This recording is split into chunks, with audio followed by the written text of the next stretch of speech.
کوئی شخص یقین کے ساتھ نہیں کہہ سکتا کہ اب حالات کا کیا رخ ہوگا، اس لیے کہ ظاہر بات ہے قرآن مجید میں مستقبل کے بارے میں خود حضور سے کہلوایا گیا، وَإِنْ أَدْرِي أَقَرِيبٌ أَمْ بَعِيدٌ مَا تُوعَدُونَ، لوگوں مجھے معلوم نہیں ہے کہ جس بات کی تمہیں خبر دی جا رہی ہے وہ قریب آ چکا ہے یا دور ہے۔ وَإِنْ أَدْرِي لَعَلَّهُ فِتْنَةٌ لَكُمْ وَمَتَاعٌ إِلَىٰ حِينٍ، اور میں نہیں جانتا، ہو سکتا ہے اللہ کچھ اور مہلت دے دے تمہیں، اور کچھ اور آزمائش جو ہے اس کے لیے تمہارے لیے کوئی اور مہلت عطا فرما دے، ہو سکتا ہے۔ تو میں بھی کسی دعوے سے نہیں کہہ رہا، لیکن دو امکانات ہیں۔ امکان نمبر ایک کیا ہے؟ ابھی عالم اسلام کا ایک سالڈ بلاک ہے جو یہودی ورلڈ آرڈر کی نگاہوں میں کھٹک رہا ہے۔ میں کھٹکتا ہوں دل یزداں میں کانٹے کی طرح، اگرچہ ان کی اسٹریٹجی کیا ہے، ایک ایک کر کے ان کے حصے بکھرے کر کے تیا پانچا کرو۔ ابھی وہ بلاک کون سا ہے؟ ایران ہے، افغانستان ہے، پاکستان ہے، اور روسی ترکستان سے آزاد ہونے والی جو ریاستیں ہیں، یہ ایک سالڈ بلاک۔ یہ عجمی مسلمان عربی نہیں، عربی گئے، یہ نوٹ کر لیجئے، اس لیے کہ عربوں کو اللہ نے فضیلت دی تھی، محمد ان میں سے تھے صلی اللہ علیہ وسلم، یہ رتبہ بلند ملا جن کو مل گیا۔ لیکن ساتھ ہی اللہ نے دھمکی بھی دے دی تھی سورہ محمد میں، ان تتولوا یستبدل قوما غیرکم، اگر تم پیٹھ دکھا دو گے اس مشن کو جو ہم نے تمہارے حوالے کیا ہے، تمہیں ہٹائیں گے، کسی اور کو لے آئیں گے۔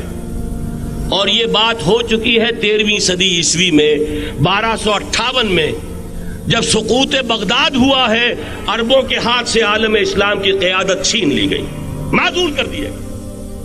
اس کے بعد قیادت کن کے ہاتھوں میں آئی؟ ترکوں کے ہاتھ میں، ترکان تیموری ہندوستان میں، ترکان صفوی ایران میں، ترکان سلجوقی مڈل ایسٹ میں، اور ترکان عثمانی کا تو کہنا ہی کیا ہے، وہ ایشیا مائنر سے چل کر آپ کو معلوم ہے کہ مشرقی یورپ کا کتنا بڑا علاقہ، دی گریٹ آٹومان امپائر اس صدی کے آغاز تک قائم تھی۔ اس صدی میں عجیب عجیب معجزے ہوئے ہیں۔ گریٹ آٹومان امپائر جو 3 بر اعظموں پر محیط، نام و نشان ختم۔ The great U S S R, نام و نشان ختم۔ اب تو روس صاحب ایک ملک کی حیثیت سے رہ گئے۔ یہ اس صدی میں 2 اور وقت نہیں ہے میں اور آپ کو کیا بتاؤں، اس صدی میں تو بڑے بڑے عجیب عجوبے ہوئے ہیں، بڑی بڑی 2 عظیم جنگیں ہو چکی ہیں، تیسری جو ہے سر پر کھڑی ہے، دور نہیں ہے، جس کو حدیث میں کہا گیا ہے الملحمۃ العظمی، تاریخ انسانی کی عظیم ترین جنگ، اور وہی صلیبی جنگ جس کا آغاز بوسنیا سے ہو چکا ہے۔ بہرحال اس وقت جو میں کہہ رہا تھا، ورنہ میرے پاس تو یعنی یہ کہ درد دل کہنے کے لیے وقت نہیں ہے، مجھے اپنی بات کو محدود کرنا پڑ رہا ہے، لیکن میں اب آ رہا ہوں اصل موضوع کی طرف، کہ ایک امکان تو یہ ہے کہ اس بلاک میں اسلام کا احیاء ہو، اور اس کے لیے کچھ نویدیں بھی موجود ہیں احادیث نبویہ میں۔ وہ تو آپ نے سنا ہوگا اقبال کا شعر، میرے عرب کو آئی ٹھنڈی ہوا جہاں سے، میرا وطن وہی ہے، میرا وطن وہی ہے۔ حدیث میں آتا ہے یخرج ناس من المشرق یؤتون للمہدی یعنی سلطان ہی، مشرق سے فوجیں نکلیں گی کہ جو کہ مہدی کی حکومت قائم کریں گی، اور یہ ہوں گے حضرت فاطمہ کی نسل ہی سے رضی اللہ تعالی عنہا، لیکن عالم عرب کے اندر پھر ایک طاقت بن کر ابھریں گے، باطل کی قوتوں کے خلاف جہاد کریں گے، لیکن ان کو مدد آئے گی 2 طرف سے، ایک زمینی مدد آئے گی مشرق سے، ایک آسمانی مدد آئے گی، عیسیٰ ابن مریم کا نزول، حضرت مسیح علیہ الصلوۃ والسلام جو زندہ آسمان پر اٹھائے گئے تھے نازل ہوں گے، اور در حقیقت ان 2 مددوں کے نتیجے میں پھر یہود کا قلع قمع ہوگا، اور یہی گریٹر اسرائیل ان کا گریٹر گریو یارڈ بن کر رہے گا، عظیم تر قبرستان بن کر رہے گا۔ اس کی بڑی واضح حدیثیں موجود ہیں، اس کی بڑی تفصیلی خبریں موجود ہیں، یہ احادیث کی کتب کے اندر، بدقسمتی سے ہماری اس کی طرف توجہ نہیں۔ ایک تو یہ ہو سکتا ہے، اسی طریقے سے ایک اور حدیث ہے، یخرج من خراسان رایات سود، اور یہ مسلم شریف کی روایت ہے، نوٹ کیجئے گا، نہیں ترمذی شریف کی روایت ہے، یخرج من خراسان رایات سود لا یردها شیء حتی تنصب بإیلیا، اور خراسان حضور کے زمانے میں آج کے افغانستان کا نام تھا، جتنا خون یہاں پر خلوص کے ساتھ دیا گیا ہے اس کی مقدار بھی کم نہیں ہے. یہاں سے خیر برآمد ہوگا. اور دوسری بات اپنے بارے میں نوٹ کر لیجئے, یہ پاکستان, بچا کھچا Pakistan, what remains of Pakistan, یہ اصل میں ہے کیا؟ مولانا بہت خوبصورت انداز میں فرما رہے تھے, یہ 313 نہیں تھے, اسلام تھا.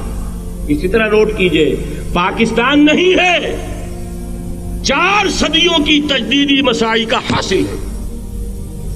آپ نے کبھی نوٹ کیا ختم نبوت کے بعد اب سب سے اونچا منصب کس کا ہے؟ مجددین. سنن ابی داؤد کی روایت, ان اللہ یبعث فی هذه الامہ علی راس کل 100 عام من یجدد لها دینها. اور نوٹ کیجئے, کوئی بات ہے 1000 برس تک سارے مجدد عالم عرب میں پیدا ہوئے.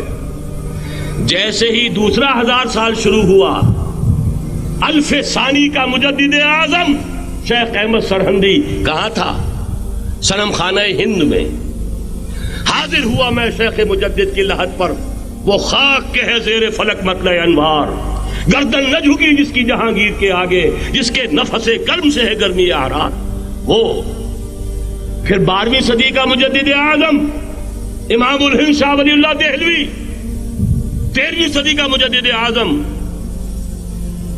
سید احمد بریلوی, اس کے خون کا امین اور اس کے ساتھ کے شہداء کے خون کا امین, ان کے جسموں کا امین آپ کا خطہ ہزارہ, آپ کا خطہ سوات, اس میں ان کی جانیں ہیں جو دی گئی ہیں. اور وہ نہایت میں آپ سے عرض کر دوں, دور صحابہ کے بعد اتنا خالص اسلامی جہاد پوری مسلمان تاریخ میں نہیں ملے گا جتنا وہ تحریک شہیدین کا. 14ویں صدی ہجری میں شیخ الہند جیسا مجاہد اعظم کہ انگریز نے گرفتار کر کے قید بھی کیا ہے, تو کہاں ہندوستان میں نہیں, کہاں جزیرہ سائرس, کیا نام تھا, مالٹا, جزیرہ مالٹا بحر روم میں. اقبال کے نفس سے ہے لالے کی آگ تیز, ایسے غزل سرا کو چمن سے نکال دو.